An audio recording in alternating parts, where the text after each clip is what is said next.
Hello, I'm Jonathan Taylor, and I'm looking forward to speaking at the Inside Government Conference on the 5th of December 2019.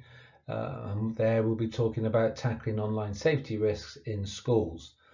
I've just been asked to speak briefly on what is the whole school approach towards online safety. Does it just fit within PSHE or ICT or IT lessons? And of course, what are the tips for schools in making sure they cover online safety using the whole school approach method? Certainly, well, what does it mean? The phrase whole school approach was first used in 2015 when the government and Ofsted created the Keeping Children Safe in Education. And this was the document that's trying to promote safe practices and culture of safety that included online safety. And the 8 points that were brought up then included this whole school consistent approach. So what does it mean? Well, it actually means creating this culture, incorporating the principles of online safety across all elements of school life. One, this straight away means that students must receive education and awareness training in the form of either assemblies or workshops. There must be parental information mornings, afternoons, or evenings to keep parents involved. And of course, there must be some CPD type training for staff to make sure they are aware of what the dangers and possible exploitation are. But it goes a bit further. The fact that the schools need to make sure they protect staff who also could become victims of online abuse just because they are teachers. But it also talks about all elements of school life, which incorporates whilst a student is at home, not just whilst they're at school. And of course, we have to see this proactive engagement with staff, pupils, and parents. Just in case, of course, we want to make sure that staff are aware should a child student actually make a disclosure. But of course, we do have the designated safeguarding leads in schools who can deal with such disclosures. And to make sure this is a constant approach means either reviewing the maintaining of online safety principles and policies. If policies haven't been created, then they must be created. And to make sure that the same standards of behaviour, whether a pupil is online at school, in class, or in the library perhaps, or of course on their own device whilst at school as well as at home.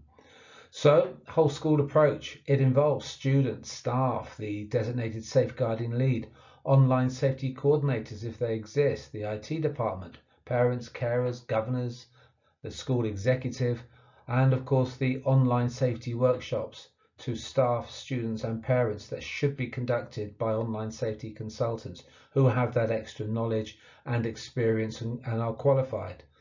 It could be embedded into the school curriculum or just actually used when participating in themed online safety days, such as Safer Internet Day, Anti-Bullying Week, and of course World Mental Health Day or World Mental Health Week.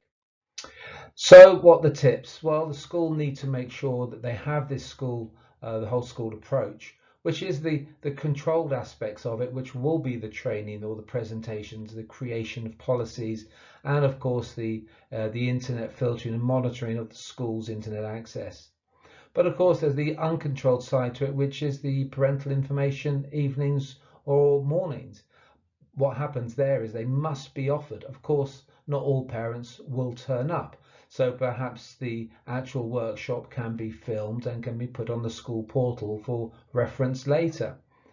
And certain elements can be optional, but they are advised, which could be the creation of online safety officers at larger schools, certainly making sure schools understand what devices are being used by students because technology itself can be dangerous, and of course making sure on these theme days or during PSHE or ICT you have questionnaires carried out to find out exactly what connectivity, what devices and what online usage and knowledge and behavior is currently being used by students, because you want to make sure all teachers really want to make sure there's an understanding of the harm or risk. Now this is where we have the crossover with their own workshops with consultants who can go through these to make sure staff are aware of all forms of possible online exploitation, up to date with current online challenges, to make sure they understand what the differences of grooming are from sexual to psychological, and of course what the current habits are with live streaming, and of course the possibility that students may damage their online reputation.